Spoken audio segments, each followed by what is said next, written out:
Bonjour, on résout ensemble la série 7 sur les dioptres plans. Le premier exercice, on nous dit une unité de longueur utilisée en astronomie est le parsec, PC. Alors c'est quoi le parsec? Le parsec, c'est la distance à laquelle il faudrait se placer pour voir sous un angle de 1 seconde, ça parle de seconde d'arc, c'est pas la seconde temps. Et alors, sous un angle de 1 seconde, le demi-axe de l'orbite terrestre, qui est long de 1,5 fois 10 à la puissance 8 km. On nous demande de calculer en mètres la valeur du parsec. Alors, le mouvement de la Terre, le mouvement périodique de la Terre autour du Soleil suit la forme d'une ellipse qui est presque circulaire. Et une ellipse, elle a donc ce qu'on appelle un grand axe et un petit axe. Alors le grand axe d'une ellipse, c'est son diamètre le plus long. L'ellipse, elle a 2 diamètres. Alors, la moitié du grand axe, c'est 1,5 fois 10 à la puissance 8 km. Alors on veut observer le demi-axe sous un angle de 1 seconde. Alors, AB, ça représente le demi-axe. Et alpha, c'est 1 seconde, donc c'est l'angle sous lequel on va observer AB. AB, c'est donc 1,5 fois 10 à la puissance 8 km. Alpha, on nous dit que c'est égal à 1 seconde. Alpha, c'est le diamètre apparent de AB. Et D, c'est la distance sous laquelle on observe AB. D, ça vaut 1 parsec. Donc, on nous demande d'évaluer D en mètres. Indirect. Donc d'une autre manière, on va essayer on va pas convertir, mais on va trouver ce que vaut le parsec en mètres. Alpha, c'est un diamètre apparent, et AB, donc il est infiniment éloigné de O, donc on va confondre, comme on a vu dans le cours, on va confondre alpha avec sa tangente.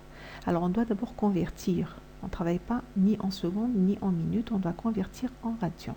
Alors on sait que 1 minute, c'est 3 fois 10 à la puissance moins 4 radians.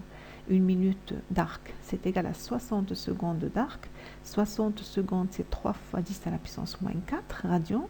Donc on divise par 60, donc 1 seconde, c'est 3 fois 10 à la puissance moins 4 sur 60 radians. Alpha, c'est égal à tangente alpha, c'est égal à AB sur D. Et donc, puisqu'on nous demande de trouver D, donc D, c'est égal à AB sur alpha.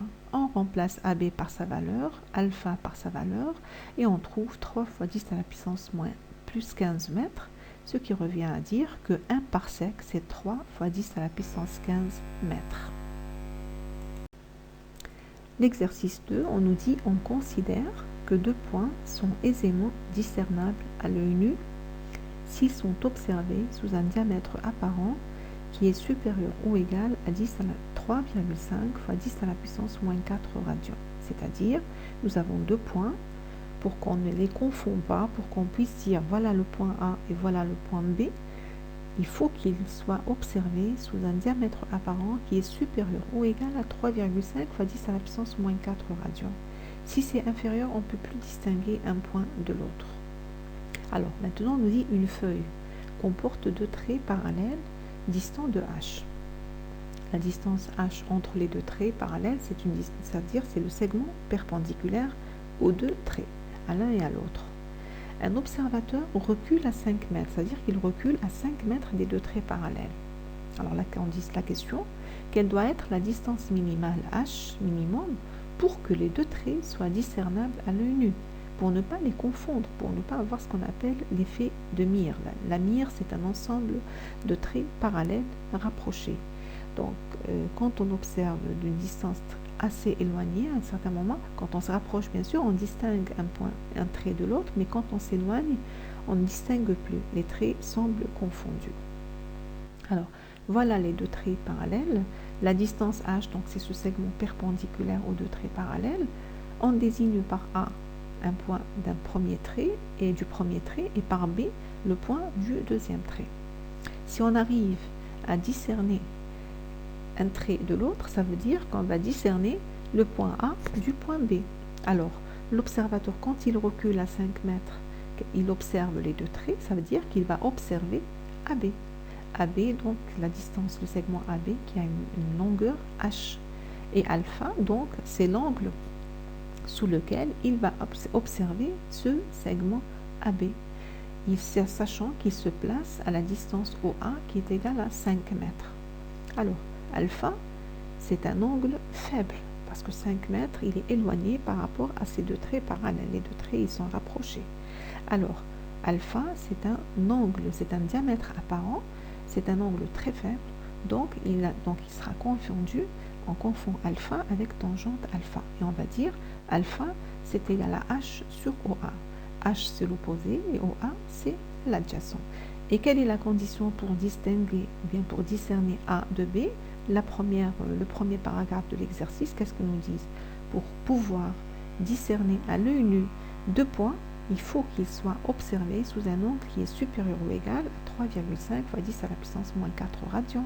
Ça veut dire que alpha doit être supérieur ou égal à 3,5 fois 10 à la puissance moins 4 radians.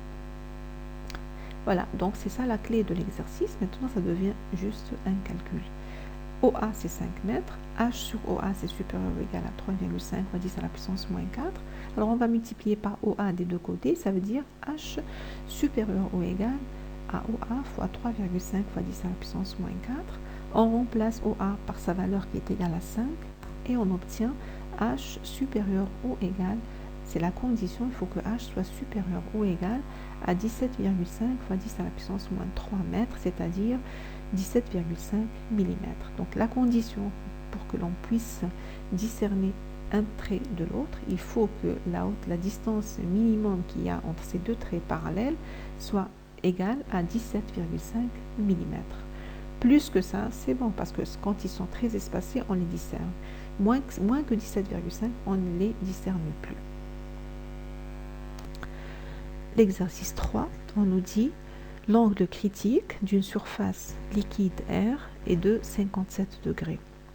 On nous demande de trouver l'indice N du liquide.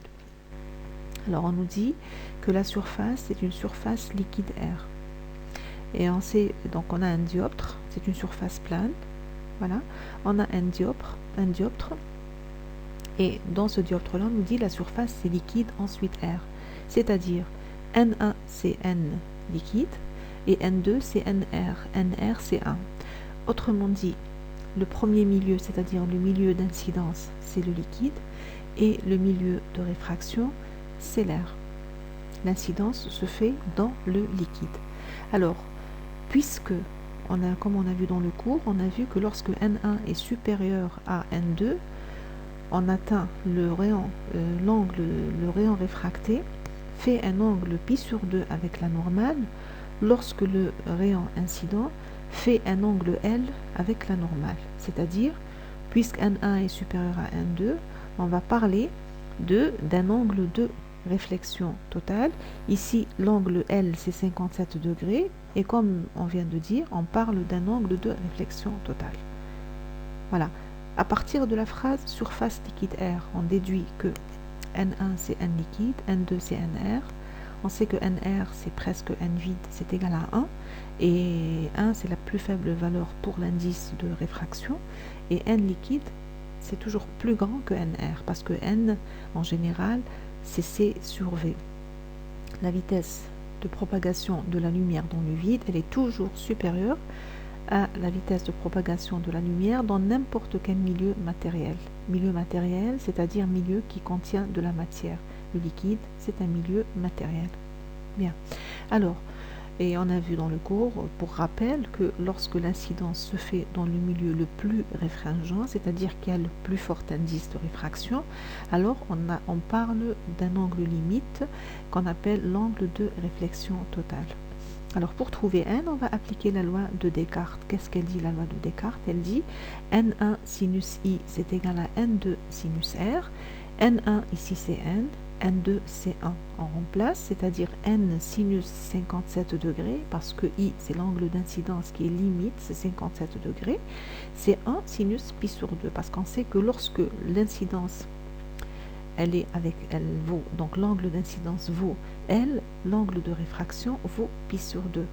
Et on obtient N, c'est égal à sinus pi sur 2 sur sinus 57, ça vaut 1,19.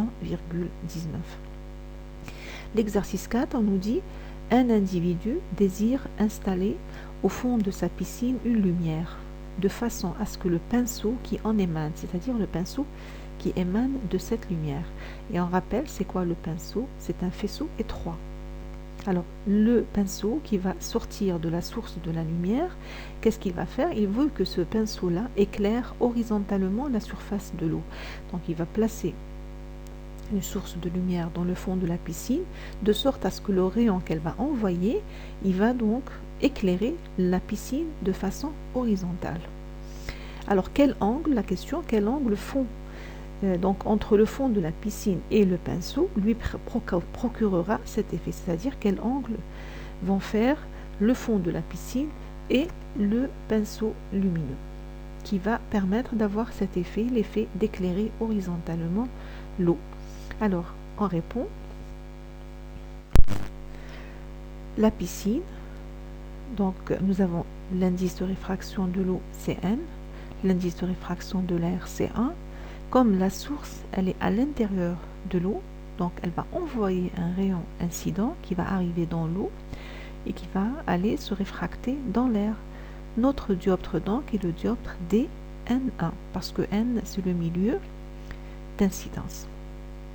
Ensuite, on veut que la lumière qui émane de la source éclaire horizontalement la piscine. On reprend, la source, elle est dans l'eau. Donc le rayon incident est dans l'eau et le rayon réfracté qui est dans l'air, c'est ce rayon réfracté qui va éclairer horizontalement la surface de l'eau. Donc il va faire un angle R égale à pi sur 2 avec la surface de l'eau. Et si R est égal à pi sur 2, voilà, donc on représente R, c'est égal à pi sur 2, le rayon en bleu, c'est le rayon réfracté qui éclaire horizontalement la surface de l'eau. Puisque R est égal à pi sur 2, obligatoirement, I est égal à L. L, c'est l'angle limite de réflexion totale, parce qu'on est dans le cadre de l'incidence dans le milieu le plus réfringent. Comment obtenir L? Par définition, donc voilà, on dessine d'abord le rayon incident. La source, elle est au fond de la piscine, donc elle envoie un rayon incident, donc en orangé sur la figure, qui fait l'angle L avec la normale. Comment obtenir L? Par définition, L, c'est arc sinus 1 sur n. On remplace n par sa valeur, qui est 4/3, et on obtient 45,59 degrés. Comment qu'on obtient ça? Comme dans le cours, on fait, comme dans l'exercice précédent aussi, n sinus L, c'est 1 sinus R. Et donc, directement, c'est l'arc, donc l'angle L, c'est l'arc qui a le sinus qui vaut 1 sur n. C'est le plus faible indice sur le plus grand indice. Et on obtient 45,59 degrés. Nous, qu'est-ce qu'il nous demande? Il nous demande de trouver l'angle que fait le rayon incident avec le fond de la piscine, c'est-à-dire l'angle alpha, comme sur la figure. Alpha et L sont des angles complémentaires, donc alpha, c'est pi sur 2 moins L, et ça vaut 41,40 degrés. L'exercice 5, on nous dit, dans une substance d'indice inconnu, l'angle critique ou limite, on dit angle critique et on dit aussi angle limite, vaut 42 degrés. On ne nous a rien dit si cette substance est le milieu d'incidence ou bien le milieu de réfraction. On nous a juste dit que l'angle limite se trouve dans cette substance. On continue, alors on nous dit vaut 42 degrés lorsque le deuxième milieu, et on nous dit entre parenthèses de réfraction, est l'eau, c'est-à-dire d'indice 4/3. Là, c'est clair. La substance, elle a un indice inconnu. Et elle contient l'angle limite, qui vaut 42 degrés. Et l'eau, c'est le milieu de réfraction. Et donc, l'incidence, elle est dans la substance. Implicitement, cela veut dire que l'incidence, elle est dans la substance. Et la réfraction, elle est dans l'eau.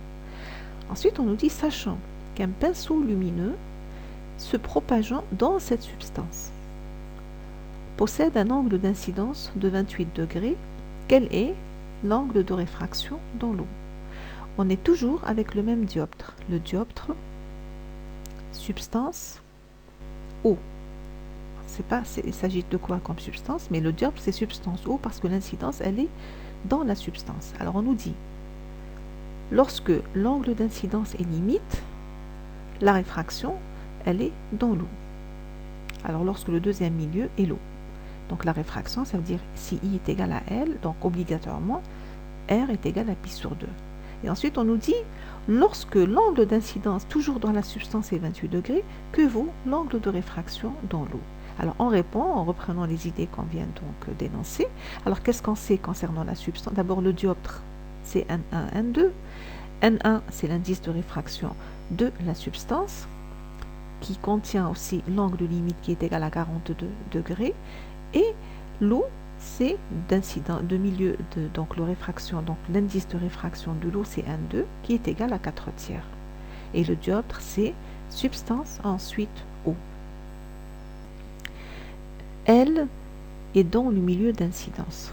Ceci nous rappelle, on revient au cours, deux cas de figure, quand on a fait les angles critiques. Alors, le premier, quand on a parlé de l'incidence dans le milieu le plus réfringent, et alors à ce moment-là, on a dit que dans ce cas, l'angle limite, c'est un angle de réflexion totale, et il se trouve dans le milieu d'incidence. Il s'agit de I qui est égal à L. Puisqu'ici, donc, on est L, l'angle limite, est dans le milieu d'incidence, ça veut dire il s'agit de I est égal à L, ça veut dire que L, c'est un angle de réflexion totale. L'autre cas, pour rappel, quand on a fait le cours, on a dit si l'incidence, elle est dans le milieu le moins réfringent, ça veut dire que l'angle limite, c'est un angle de réfraction. Ça veut dire R est égal à L, donc l'angle limite va se retrouver dans le milieu de réfraction. Donc pour notre cas, puisque l'angle limite est dans le milieu d'incidence, ça veut dire qu'il s'agit d'un angle de réflexion totale. Ça veut dire aussi que l'incidence, elle est dans le milieu le plus réfringent, et ça veut dire, par conséquent, qu'on doit s'attendre à avoir l'indice de réfraction de la substance plus grand que l'indice de réfraction de l'eau, parce qu'on sait que l'incidence se fait dans la substance. Alors, on nous a dit, dans l'exercice, on reprend les données, on nous a dit que si I, puisqu'on sait dans le cours, si I est égal à L, R égale à R max est égal à pi sur 2, ça c'est la théorie du cours. Lorsque l'angle d'incidence prend la valeur limite, comme dans notre cas pour l'exercice, l'angle de réfraction, il prend la valeur pi sur 2, et l'angle limite pour nous, c'est 42 degrés. Alors on remplace dans la loi de Descartes, c'est-à-dire N1 sinus L égale à N2 sinus pi sur 2, on remplace R par pi sur 2. On a donc N2, on connaît N2, on connaît L, donc on peut trouver N1 qui est égal à N2 sur sinus L en remplaçant L par 1 par sa valeur 42 degrés et on obtient 1,99. Effectivement, l'indice de réfraction de la substance, il est plus grand que celui de l'eau qui vaut 4/3, c'est-à-dire 1,33. Ensuite, on nous dit, lorsque l'incidence dans la substance, elle vaut 28 degrés, que vaut R? On remplace aussi dans la loi de Descartes, parce que maintenant, on vient de calculer N1. Alors, que dit la loi de Descartes? Elle dit, N1 sinus I, c'est N2 sinus R. N1, on vient de le calculer, c'est 1,99. I, on nous le donne, c'est 28 degrés. N2, c'est celui de l'eau, 4/3, donc on trouve R. Sinus R, c'est N1 sinus I sur... C'est donc sur N2, on remplace et on obtient R, c'est 44,5 degrés. L'exercice 6, on nous dit un observateur qui se trouve à 0,8 m au-dessus de la surface de l'eau, dont l'indice est égal à 4/3, regarde verticalement un poisson qui lui semble être à une distance de 1,1 m, c'est-à-dire l'observateur, il est à 0,8 m de la surface de l'eau. Le poisson, il est dans l'eau. Et pour l'observateur, il lui paraît que la distance entre son œil et le poisson, c'est 1,1 m. Il estime la distance à 1,1 m. Il l'estime, donc il lui semble. Alors, à quelle profondeur se trouve le poisson et à quelle distance le poisson voit l'observateur? On répond, on fait une représentation de O, l'observateur, de P, le poisson. L'observateur, il est à 0,8 m de la surface de l'eau. La surface de l'eau, c'est un dioptre qui sépare le milieu d'indice 1 du milieu d'indice N. Alors, on nous dit que O, voit P, c'est-à-dire l'observateur voit le poisson, et cela signifie que le poisson, c'est un objet. Pourquoi? Eh bien parce que le poisson, pour qu'il puisse être vu, il faut qu'il se manifeste. Et comment se manifeste le poisson? Comment va se manifester le poisson? Eh bien, il va se manifester en envoyant des rayons lumineux. Et on sait donc que l'objet, c'est lui qui envoie les rayons lumineux, lesquels rayons vont faire une incidence sur la surface de séparation de l'air avec l'eau, c'est-à-dire sur le dioptre. Alors, d'une autre manière, si le poisson et l'observateur étaient dans l'obscurité totale, c'est-à-dire il n'y a pas de lumière du jour, c'est dans la nuit noire, il n'y a pas la lune, il n'y a pas d'éclairage. Est-ce que l'observateur pourrait ainsi voir le poisson? Non, parce que le poisson, donc si c'est dans la nuit noire, l'observateur ne peut pas voir le poisson, parce que le poisson ne peut pas envoyer de rayons. Et pourquoi dans le jour, donc dans la lumière du jour, pourquoi le poisson envoie des rayons lumineux? C'est parce qu'on a vu dans le cours que le soleil, c'est une source de lumière, par exemple. Alors le soleil, il envoie des rayons lumineux. Le poisson, qui est un objet, reçoit les rayons lumineux de la lumière du soleil. Donc il y a une partie qui sera réfractée, une partie qui sera diffusée, une partie qui sera réfléchie. Alors puisque le poisson qui reçoit de la lumière diffuse une partie de la lumière, il devient à son tour source. C'est pour cela que si on est dans la lumière du jour, le poisson peut envoyer des rayons lumineux, donc peut se manifester pour être vu par l'observateur. Donc, de façon générale, si A voit B, cela veut dire que B, c'est un objet. Celui qui est vu, c'est celui-là qui joue le rôle d'objet. Alors, P, c'est un objet. Il envoie des rayons lumineux, donc les rayons lumineux vont arriver arrivent dans le milieu d'incidence qui est l'eau. Ensuite, ils passent dans l'air en subissant une réfraction. L'incidence dans l'eau, la réfraction dans l'air, cela nous amène à dire que le dioptre, c'est le dioptre NO, N1. Et voilà donc le poisson qui envoie le rayon incident qui arrive dans l'eau, et le dioptre, donc c'est un dioptre DN1. N, c'est pour l'incidence, et 1, c'est pour la réfraction. Et I, c'est l'angle d'incidence que fait le rayon incident en vert avec le dioptre DN1. On construit l'image P' de l'objet P, donc il nous faut construire le rayon réfracté. Le rayon réfracté, il fait l'angle R avec la normale, et on voit bien que l'angle R, il est plus grand que l'angle I. Pourquoi? On a vu dans le cours que, en général, si le dioptre c'est DN1, N2, alors si N1, donc ça veut dire l'incidence, elle est dans le milieu d'indice N1 et la réfraction, elle est dans le milieu d'indice N2, on avait dit que si N1 est supérieur à N2, cela veut dire que R est supérieur à I. C'est le cas. N est supérieur à 1, donc R est supérieur à I. Alors, pour construire l'image P' de l'objet P, on va donc abaisser une normale issue de l'objet P sur le dioptre. On va désigner par une lettre, par exemple la lettre H, l'intersection de la normale avec ce dioptre. Voilà, la lettre H. Et ensuite, on prolonge le rayon réfracté jusqu'à ce qu'il vienne rencontrer cette normale. Et le point de rencontre de la normale avec ce prolongement, en pointillé en bleu sur la figure, c'est P' qui est l'image de P. Alors, P, c'est un objet réel qui existe. Le poisson existe réellement. Il est dans le plan d'incidence. Donc, P', elle sera son image virtuelle. Alors, pour maintenant faire les calculs, on fait comme on a appris dans le cours, l'accolade H, voilà, P objet réel qui nous donne P' l'image virtuelle. En dessous de P, on met N, et en dessous de P', on met 1, dans l'ordre N et ensuite 1, parce que le dioptre, c'est N1. C'est le dioptre DN1. Et on écrit HP divisé par N, c'est HP' divisé par 1. Maintenant, on dit que O voit P. Réellement, O, il ne voit pas P, il voit l'image P' de P. Il lui semble voir P, mais ce qu'il voit, c'est l'image de P.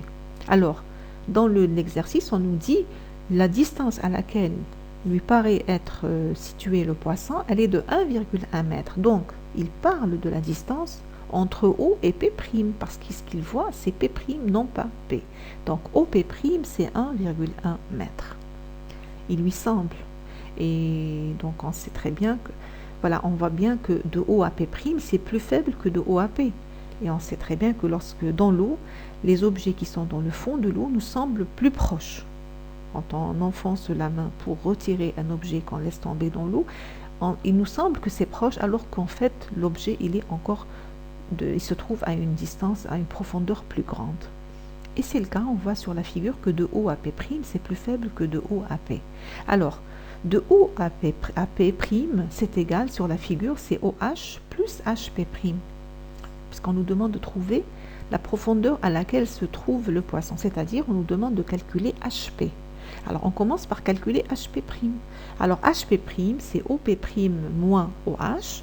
OP' c'est 1,1, OH c'est 0,8, c'est donné dans l'énoncé, et on trouve donc HP', c'est 0,3. Maintenant, on sait que HP sur N, c'est égal à HP', c'est-à-dire, donc on va on cherche à trouver HP, ça veut dire que HP, c'est N par HP', on remplace N par 4 tiers, et HP', on vient de la trouver, c'est 0,3, et tout calcul fait, on obtient HP, c'est 0,4 mètres, et on va dire que le poisson se trouve à la profondeur qui vaut 0,4 mètres dans l'eau. On a donc répondu à la première question. Dans la deuxième question, on nous dit à quelle distance le poisson voit l'observateur. Maintenant, c'est l'observateur qui est vu. Donc, celui qui est vu, c'est l'objet. Donc, on va dire O, c'est un objet. P voit O, donc O, c'est un objet. On procède, on n'a pas besoin de faire la construction géométrique, on procède par le calcul habituel, c'est-à-dire de la même façon avec laquelle on a procédé pour O voit P. Maintenant, c'est P qui voit O, donc O, c'est l'objet. D'abord, notre dioptre, puisque O c'est l'objet, il se trouve où? Il se trouve dans l'air, il va envoyer les rayons incidents dans l'air, ils vont arriver sur le dioptre, la surface de séparation qui sépare l'air de l'eau, et ensuite ils vont aller se réfracter dans l'eau. Donc le dioptre maintenant c'est 1N, ce n'est pas N1. Pour le poisson, le dioptre c'est N1, parce qu'il envoie le rayon incident dans l'eau. Pour l'observateur, le dioptre c'est 1N, parce qu'il envoie le rayon incident dans l'air. Et ensuite, la normale issue de l'objet, on l'a déjà, elle rencontre le dioptre en H. O, c'est un objet réel, il nous donne une image O' virtuelle. Et ensuite, en dessous de O, on met 1, et en dessous de O', on met N, parce que le dioptre, c'est D, 1, ensuite N. Voilà. Et on calcule, HO sur 1, c'est HO' sur N, ça veut dire que HO, c'est HO' sur N. On peut donc trouver HO'. HO', c'est égal à N par HO. HO, c'est égal à 0,8. N, c'est 4 tiers. Et on trouve 1,06 mètres. On représente O' sur la figure. Donc de H à O', c'est égal à 1,06 mètres. Donc le point O', il est éloigné par rapport, pour le point H, il est plus éloigné par rapport à H que le point O. Maintenant, on nous demande de trouver la distance à laquelle le poisson voit O, et on va dire P voit O, ça veut dire que P, il va voir O', il ne va pas voir O, il va voir O', l'image de O. Donc la distance demandée, c'est PO'. Sur la figure, PO', c'est PH plus HO'. HO', on vient de la calculer. PH, on l'a calculé, c'est égal à 0,4 mètres, et on trouve la distance, c'est 1,46 mètres. Et effectivement, lorsqu'on ouvre les yeux sous l'eau, on voit, il nous semble que les objets qui sont à une distance, par exemple, une certaine distance, ils nous semblent plus éloignés qu'ils ne le sont vraiment. L'exercice suivant, l'exercice 7, on nous dit un faisceau lumineux tombe sous une faible incidence sur l'une des faces d'une cuve parallélépipédique. Le parallélépipède, c'est comme une boîte d'allumettes, c'est un parallélépipède. Alors, dans les parois minces, ils ont une épaisseur négligeable. Les parois de ce parallélépipède sont en verre. Alors ce faisceau, il vient converger à 12 cm de cette face. Qu'arrive-t-il si on remplit la cuve d'eau d'indice 4/3? Alors, notre cuve, elle est vide et le faisceau, il tombe, ce faisceau lumineux, il tombe sur l'une des faces de cette cuve. La cuve, elle est vide. Voilà, on représente.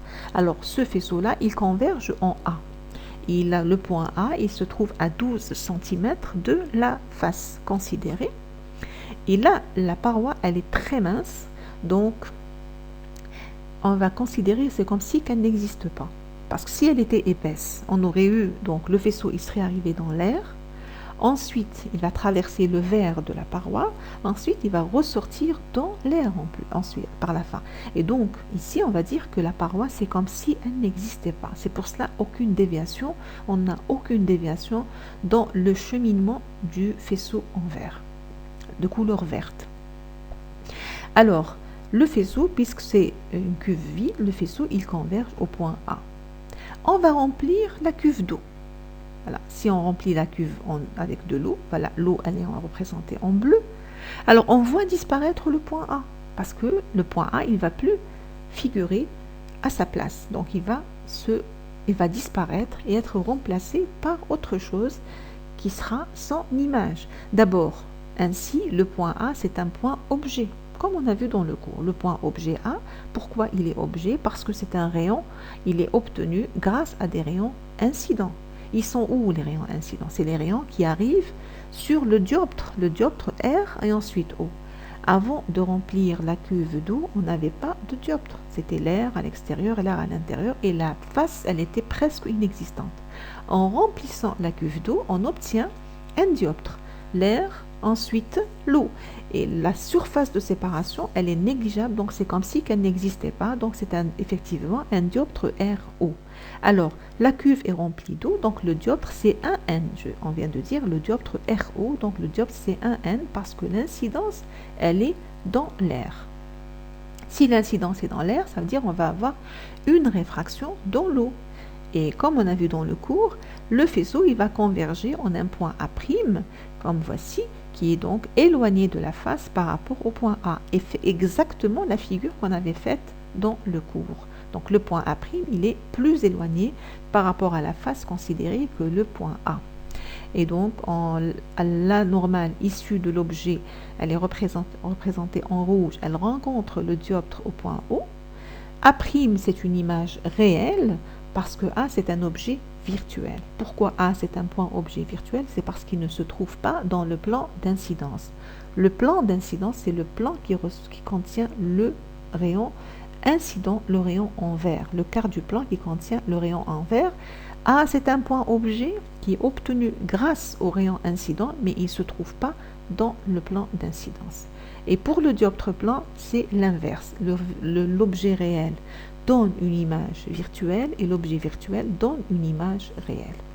On fait maintenant le calcul comme habituellement, c'est-à-dire O c'est le point avec ensuite l'accolade, O c'est le point d'intersection, ensuite l'accolade, A objet réel virtuel qui nous donne A' image réelle et en dessous, puisque notre dioptre c'est D, l'ordre 1 ensuite N, alors en dessous de l'objet on met 1 et en dessous de l'image on met A'.